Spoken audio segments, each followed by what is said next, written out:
तो ये आपको समझ में आ गया कौशल एवं डिजिटल इनिशिएटिव क्या होता है, क्लियर है।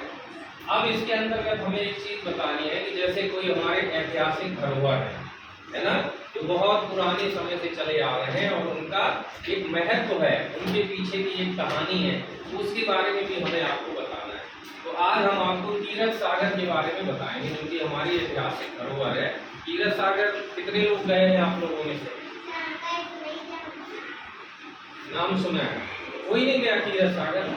महोबा में जहाँ पे कजली मेला लगता है,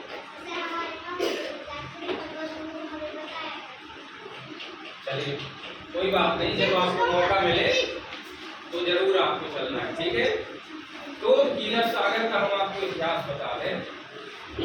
अपने महोबा में आज से लगभग ये मान लीजिए 700-800 साल पहले, 700-800 साल पहले चंदेल शासक हुआ करते। कौन से शासक? चंदेल शासक। तो चंदेल शासकों में एक राजा हुए जिनका नाम था कीर्तिवर्मन। क्या नाम था? कीर्तिवर्मन।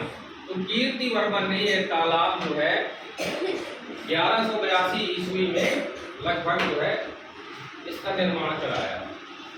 इसने कराया था कीर्तिवर्मन ने, और इसका उद्देश्य था पानी को संरक्षण करना, क्योंकि पानी की जरूरत उस समय भी पड़ती थी।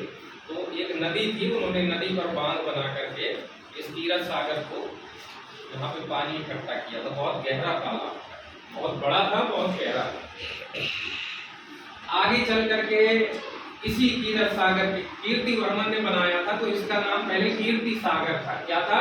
कीर्ति सागर। लेकिन समय के साथ कीर्ति से हो गया तीरथ, कीर्ति से क्या कहने लगे? तीरथ सागर। और लोकल की भाषा में इसको कीर्तुआ भी कहते हैं। क्या कहते हैं? कीर्तुआ। वहां पर कजली मेला लगता है।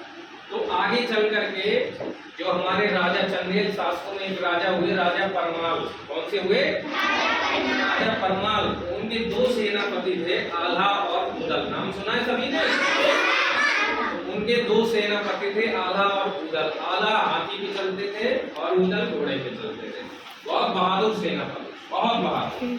तो रक्षाबंधन के दिन ही जो दिल्ली के राजा थे पृथ्वीराज चौहान। कौन थे? पृथ्वीराज चौहान। तो उन्होंने महोबा पर आक्रमण कर दिया, अपनी पूरी सेना लेकर के आक्रमण कर दिया।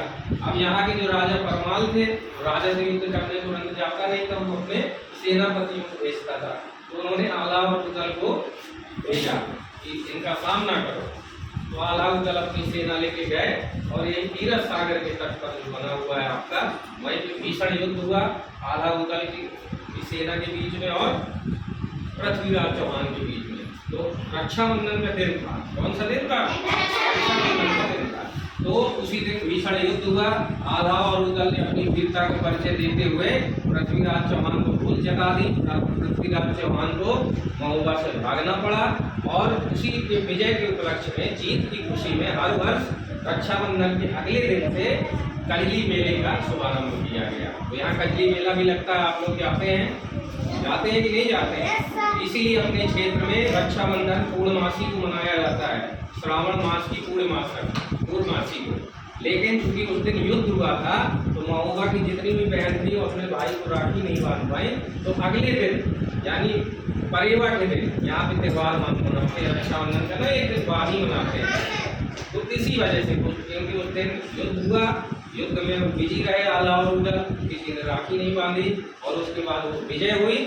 तो फिर जो है कजली मेला का शुभारंभ हुआ। तो हर वर्ष कजली मेला मनाते हैं हम लोग रक्षाबंधन के दिन, अगले दिन से शुरू होता है कि नहीं होता है? तो इस बार आप सभी लोग जाएंगे तीरथ सागर? जरूर जाइए तीरथ सागर, नहीं तो हम आपको ले चलेंगे, वहाँ पे आनंद लीजिए, तीरथ सागर के बारे में जानिए। उसका इतिहास समझ में आ गया कि नहीं? कीर्तिवर्मन ने बनवाया था, क्लियर है? चलिए ठीक है।